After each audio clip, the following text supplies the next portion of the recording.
Good morning students. कक्षा 10 विषय विज्ञान अजय सर के साथ आप सभी बच्चों का एक बार फिर से स्वागत। आज हम परीक्षा की दृष्टि से कुछ इम्पॉर्टेंट सवाल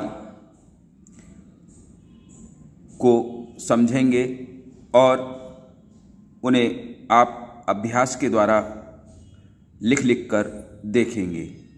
आइए शुरू करें। आइए सर्वप्रथम हम इलेक्ट्रिसिटी पार्ट जो आपकी पाठ्य पुस्तक में 11वें नंबर पर है उसको देखते हैं।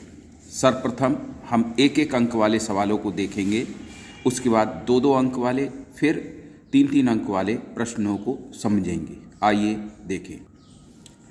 पहला प्रश्न विद्युत आवेश का मात्रक है। बच्चों, आवेश के बारे में हम आपको बता चुके हैं कि आवेश जब किन्हीं दो वस्तुओं को आपस में रगड़ा जाता है तो उनमें आकर्षण अथवा प्रतिकर्षण का जो स्वभाव अथवा गुण उत्पन्न हो जाता है वो कहा जाता है कि वस्तु आवेशित हो गई है और उसका कारण आवेश को बताया जाता है। आवेश को नापने के लिए कूलाम का इस्तेमाल करते हैं। यही आवेश विद्युत के चालन के लिए आवश्यक है, तो इसे हम कूलाम में नापते हैं। ये 2014 का 1 नंबर का प्रश्न है। इसको आप अपने कॉपी में नोट करके इसको याद कर लेंगे। उसके बाद महत्वपूर्ण प्रश्न है कि विद्युत आवेश एक प्रोटॉन पर विद्युत आवेश की मात्रा होती है। आप ये जानते हैं कि परमाणु इलेक्ट्रॉन, प्रोटॉन और न्यूट्रॉन से मिलकर बनता है। इलेक्ट्रॉन पर 1.6 गुणा 10⁻⁻19 ऋणात्मक आवेश होता है, जबकि प्रोटॉन पर 1.6 गुणा 10⁻⁻19 कूलाम धनात्मक आवेश होता है। न्यूट्रॉन पर कोई आवेश नहीं होता। तो इस प्रश्न के उत्तर में हम लिखेंगे 1.6 गुणा 10⁻⁻19 कूलाम। ये इस प्रश्न का सही जवाब होगा। अगला प्रश्न है किसी चालक में धारा का प्रवाह होता है। धारा कह दें या विद्युत धारा कह दें, बात एक ही है। तो विद्युत धारा इलेक्ट्रॉनों के द्वारा मापी जाती है या उसका जो प्रभाव है वो इलेक्ट्रॉनों द्वारा नापा जाता है। ये जो तीसरा सवाल है, 6 क्वेश्चन जो आप देख रहे हैं, प्रतिरोध का मात्रक होता है। प्रतिरोध का मात्रक ओम होता है। प्रतिरोध मतलब विद्युत धारा के बहने में जो भी रुकावट आ रही है उसे हम प्रतिरोध कहते हैं। विद्युत धारा किस में बहेगी? चालक के अंदर बहेगी, क्योंकि कुचालक विद्युत धारा को अपने अंदर से जाने नहीं देते हैं। तो इसलिए इसका मात्रक क्या होगा? ओम होगा। अगला प्रश्न देखते हैं।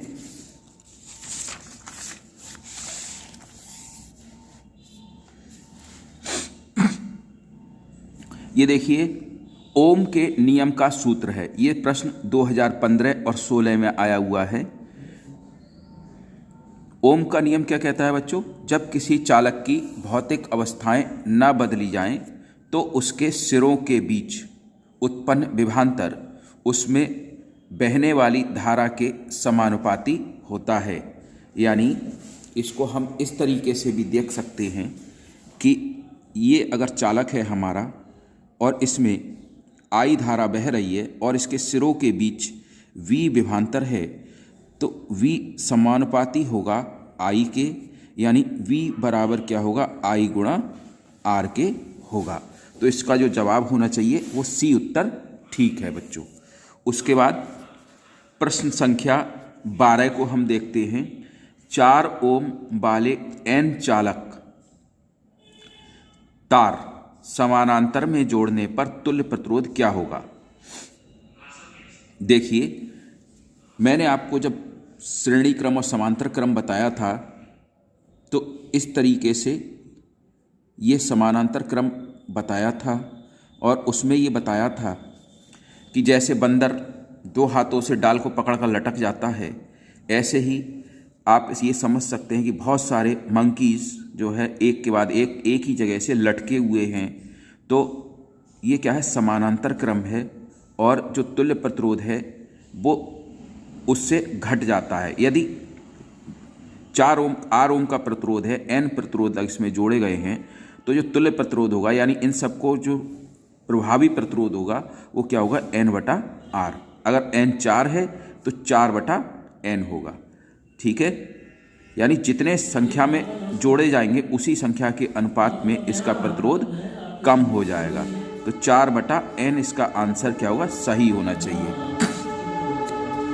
बच्चों अगला प्रश्न है जो आपके 2013, 15 और 16 में पूछा गया है। एक बल्ब पर 220 वोल्ट और 100 वाट अंकित है, उनके तंतु का प्रतिरोध क्या होगा।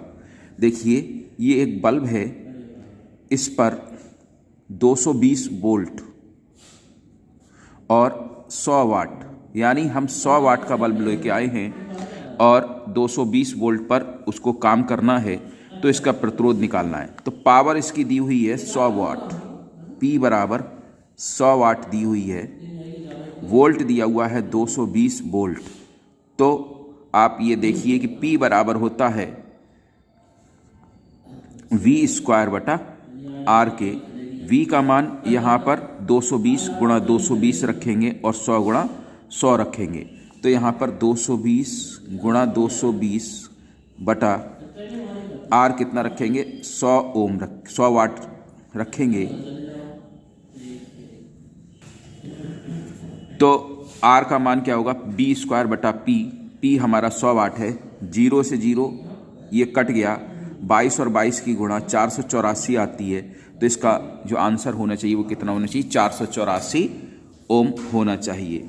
ये देखिए ये प्रश्न 2013, 2015, 2018, 16 में आया है। ये प्रश्न इम्पॉर्टेंट है। विद्युत ऊर्जा की इकाई का मात्रक होता है। विद्युत ऊर्जा हम अपने घरों में मीटर के द्वारा नापते हैं। ये किस में आती है, वाट, किलोवाट में आती, किलोवाट घंटा में आती है। तो इसका जो मात्रक है वो क्या है, किलोवाट घंटा होना चाहिए।